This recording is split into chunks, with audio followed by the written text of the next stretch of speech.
walks by, you don't know what to say. You gotta make it move, gotta make it now. Don't be afraid, 'cause love will show you how.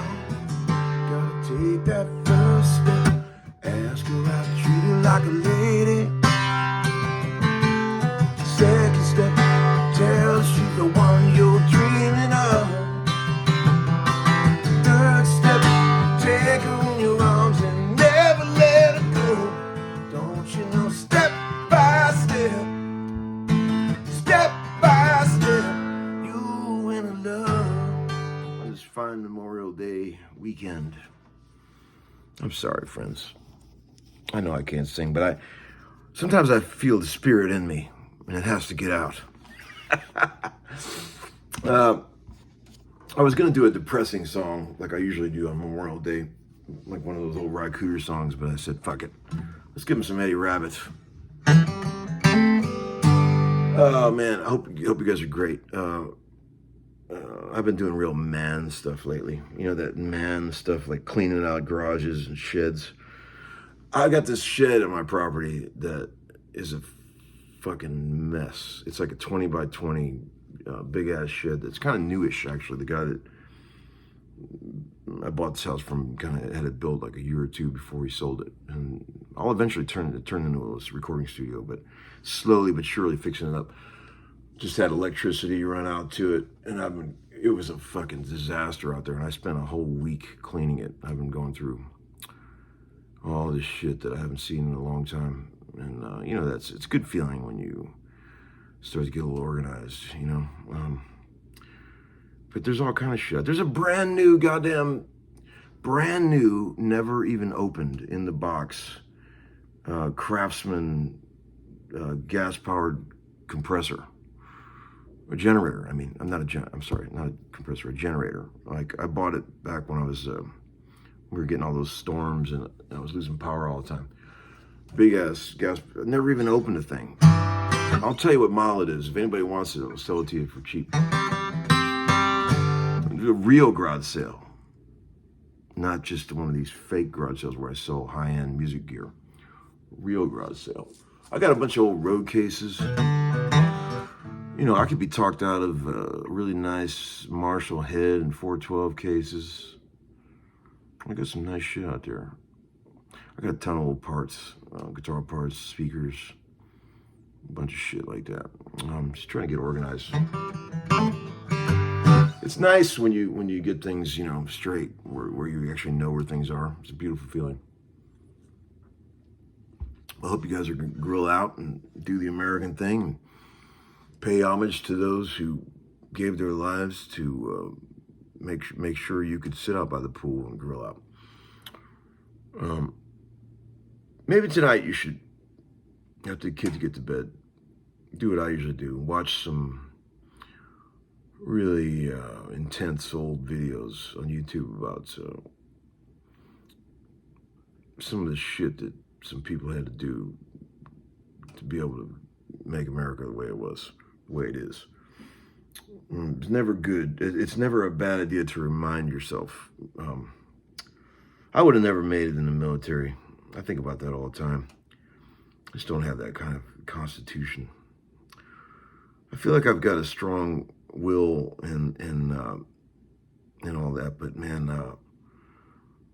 I don't know if I could have handled what those dudes had to go through in Vietnam and shit like that, Korea.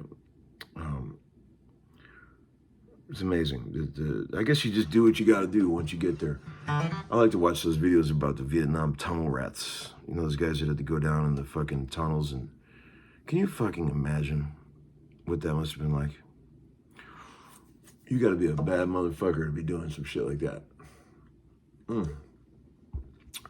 But I want to show you a couple guitars. You know, one of the things that I always talk about, I don't think I brought it up yet on this channel, but I talk about it a lot with my friends and all the people that work on my guitars, my repair guys. I've got a large collection of amazing repair guys that I use for different things. You know, I cast them sort of like actors in a repair play. I think of this giant repair movie and I say, well, who would be great at the starring role of this one? and then I'll cast all the sub-characters around them. I picture them in different repair outfits and things, and I give them repair scripts. I'm sorry, I'm just making shit up. I'm fucking around here. But, this is a good example of a guitar. Like, I could not love this guitar any more than I do. It's a 64 J200 that I bought a while back that sounds nothing like a J200. J200s are usually extremely disappointing when you pick them up. They look amazing, and like 1 out of 20 will sound good when you pick them up. This thing is insane. First of all, it shouldn't be that good at being a 64. My son was playing it today down in the living room, and it literally sounds like a goddamn 9-foot grand piano in that wooden room down there when he was playing it. I've never heard a guitar sound so huge. And I think it had 12s on it when I got it, and I just recently converted it to 13s. That's even better. Somebody converted the bridge on this a long time ago, got rid of the original ceramic bridge and put this on, which I wouldn't have been a big fan of doing that, but it works on this guitar. But the saddle was real tall, and I just had a buddy mow it down a little bit. The combination of lowering the saddle a bit and putting these 13s on it, man, this thing is cooking right now. Brand new strings.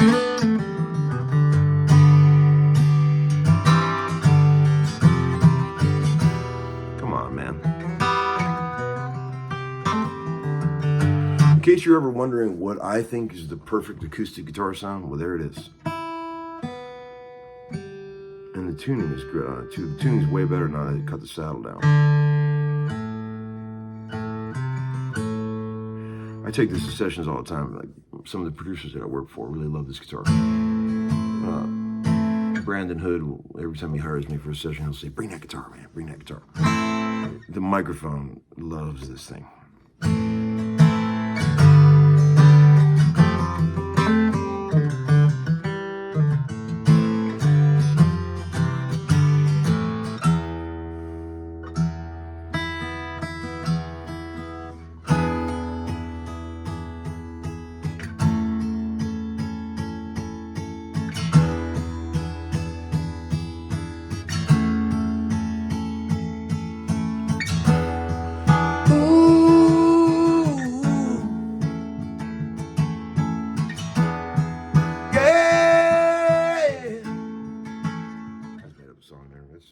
My Eddie Vedder imitation. Okay, and here's another thing. Here's what I was about to tell you. I just sort of got sidetracked when I was talking about the repair guys. There's no one more neurotic than guitar players when it comes to repairs. The only thing worse than being a guitar repair guy in terms of dealing with people's neurosis would be being a mix engineer. I always thought that'd be the worst job in the world, being a guy who mixes records, because it's all just opinion of what sounds good. You're in there mixing, and you got to listen to all these people's opinions. I think you should turn the bass up.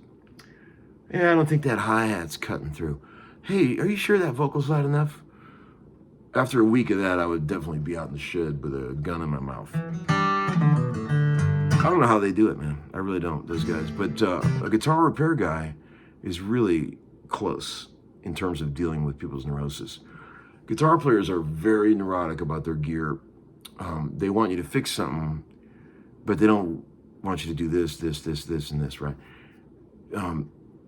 I'm like that, and I apologize straight up to all my repair guys. I always tell them, I'm sorry that I make you deal with my neurosis. I realize that I'm neurotic. I apologize for it. I'm not, there's certain things that I just got to have a certain way. I'm very picky about certain things. A lot of these guys that are really picky, according to the repair friends that I have, they say sometimes the pickiest guys are the ones that can't play, which I get that. I will say, I may be neurotic and picky, but I can definitely tell people what I want, right? That's helpful. I know as a session player, it's really hard to deal with people that can't tell you what they want. I don't care if they're an asshole. or they're impossible to deal with. As long as they can tell me what they want, I'm cool, because then I can get the job done. But if they just don't even know what they want, but they can't, I don't like it. I just don't like what you guys are doing. Well, then what can we change? I don't know. Just play it again. That's the kind of shit that's like a nightmare for session players, you know. They would rather deal with a tyrannical,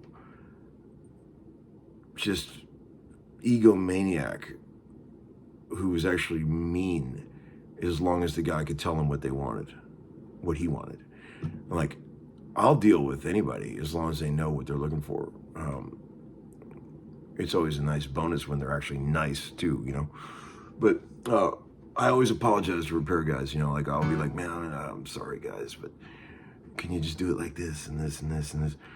Like, I always get a little nervous when I hand off a guitar to someone, a guitar that has issues, but I love the way it sounds, especially an acoustic, because a lot of times you get it back and it's just not the same. I've had several episodes where people have been kind enough to re-glue loose braces for me on old Gibsons and things, and then I get the guitar back and I'm like, what happened to this thing? It lost. That happened to me very recently. I had an old Gibson acoustic that I loved the sound of, and the guy did some work on it, and he was just doing what he thought was right, and he glued up some loose braces that I probably would have rather had left loose. They were contributing to its amazing sound, and then all of a sudden I got the guitar back, and it was about half the volume it was, and all that. But, you know,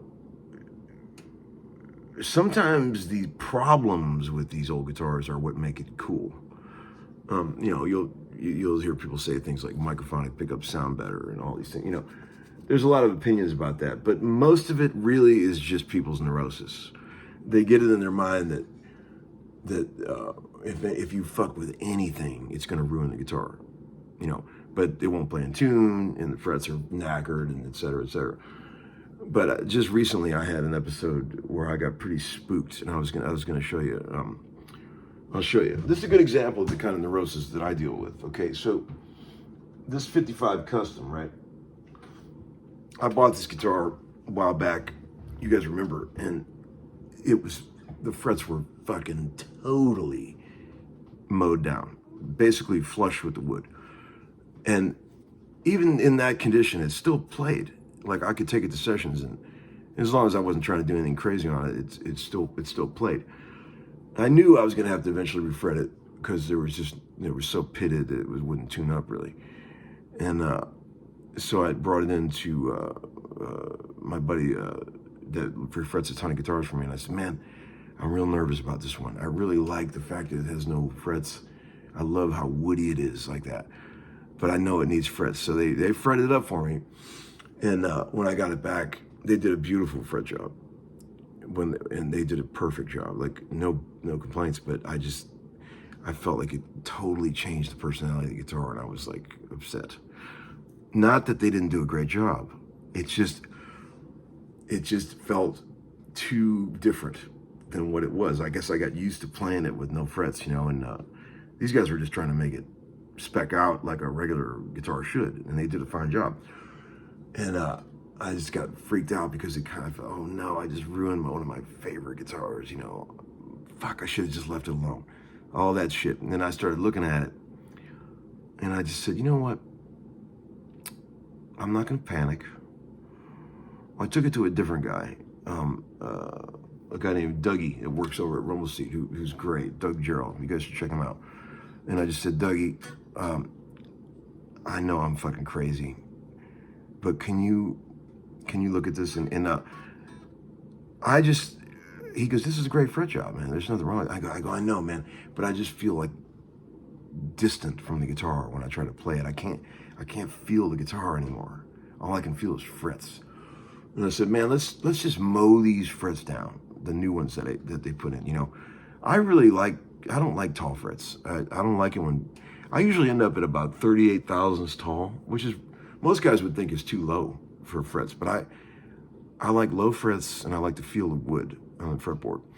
So I just said, Dougie, man, mow these frets down. And he did. And And he was apologizing about it. He gave it back to me because I don't think you're gonna like this, man. And I played it for 2 seconds. I was like, it's perfect. It's perfect. You know, they're tall enough to where they feel like there's some actual frets, but it still feels super woody, and you can feel the board, and you can feel the connection to the guitar. Tall frets are like banging with a condom on. All you can feel is the frets. You can't get any real connection to the wood, and I don't like that. I always bend out of tune when I'm trying to play chords on tall frets. I push down too hard. It's all fucked up. I just don't like. I hate jumbo frets. I hate tall frets. So he mowed these way down, leveled them out beautifully, and there's a certain way I like the fret ends to sort of look and feel, and he did that, you know. And again, I'm not bitching about the guys that did it the first time have done a million great refrets for me, and they did a fine job on this one too. But my own neurosis is what made me, you know, flip out about this. So my advice here, there's a moral to this story. Don't freak out. Don't panic when you feel like you just might have ruined one of your favorite guitars. A fret job is like a haircut. You might go in and get a haircut and you might hate it, but you could go to someone else and they might be able to take that cut that someone else did and just tweak it a little bit and make it nice for you. And you go, oh yeah, I kind of like this cut now.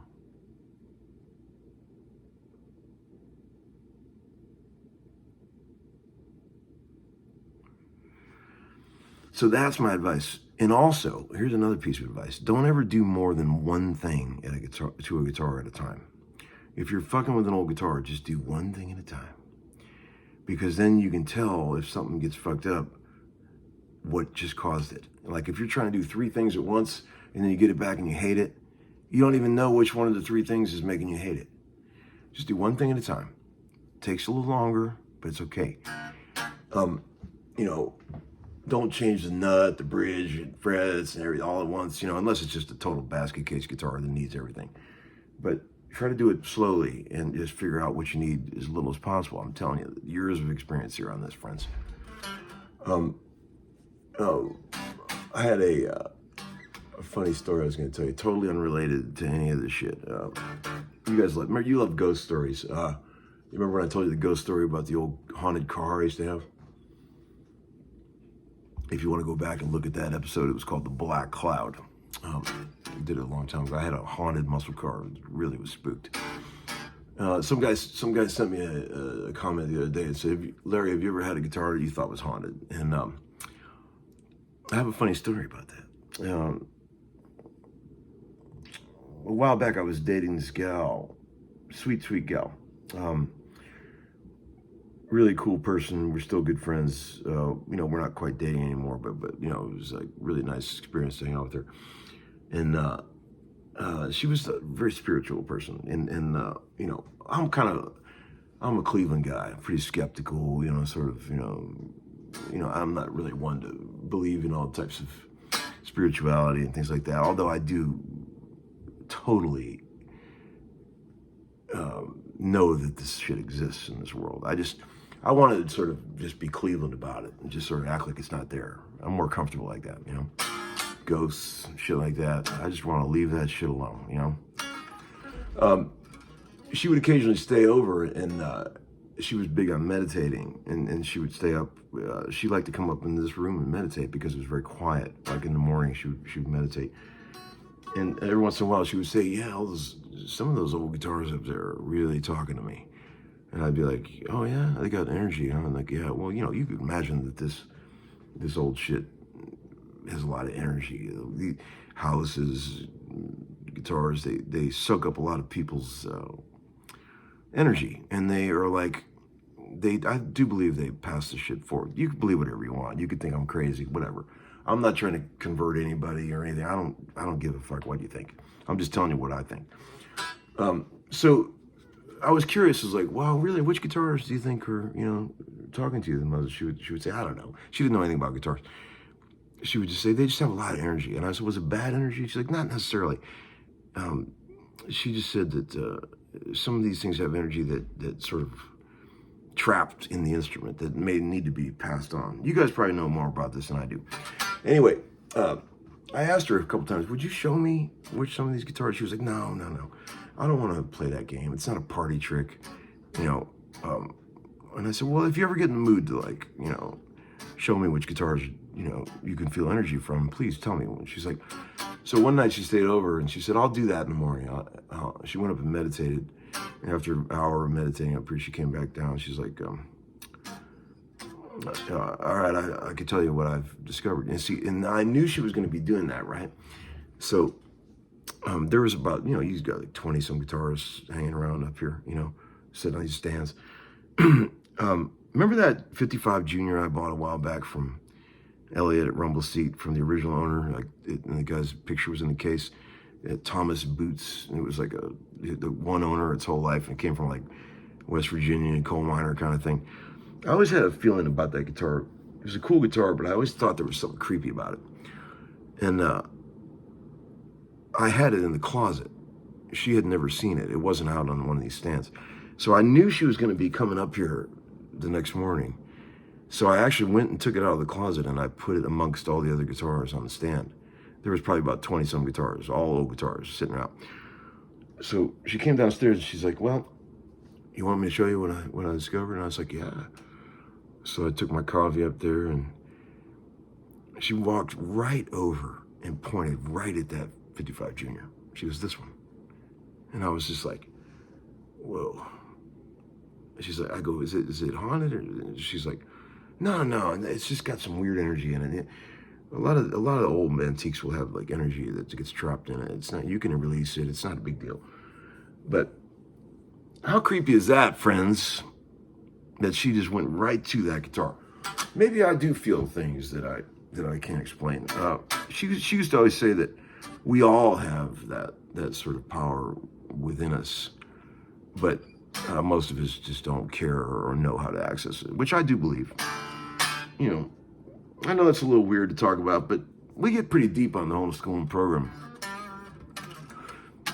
So I ended up selling that guitar, you know,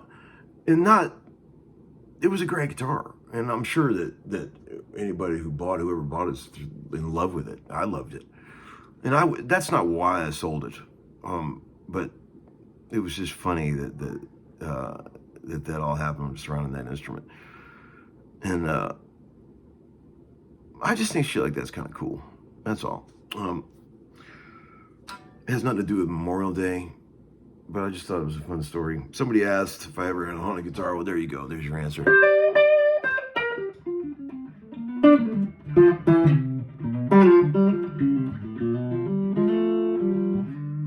So now I can just, this beautiful little V-neck on this thing, you can just feel that connection with the wood.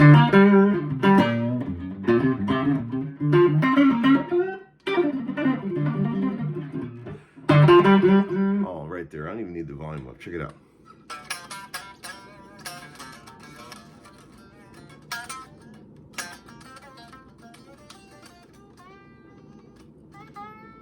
Yeah.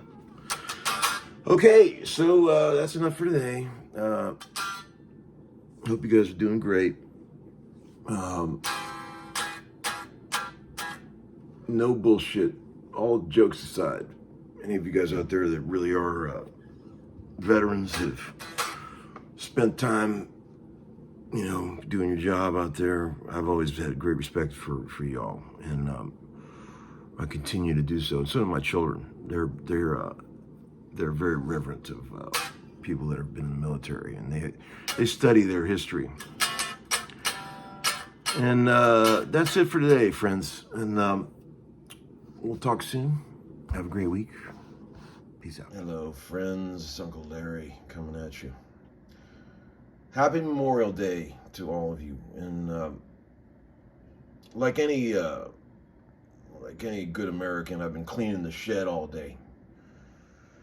I've been going through all my old parts, drawers full of shit that I've amassed. I wanted to show you some stuff, and then I'll do a proper guitar lesson. So, because I got a few other things to show you. But I found these original set of pots from a 63 335. Original set of pots from a 60 335.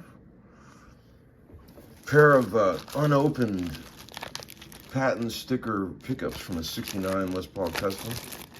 Check that out. Big ass collection of knobs.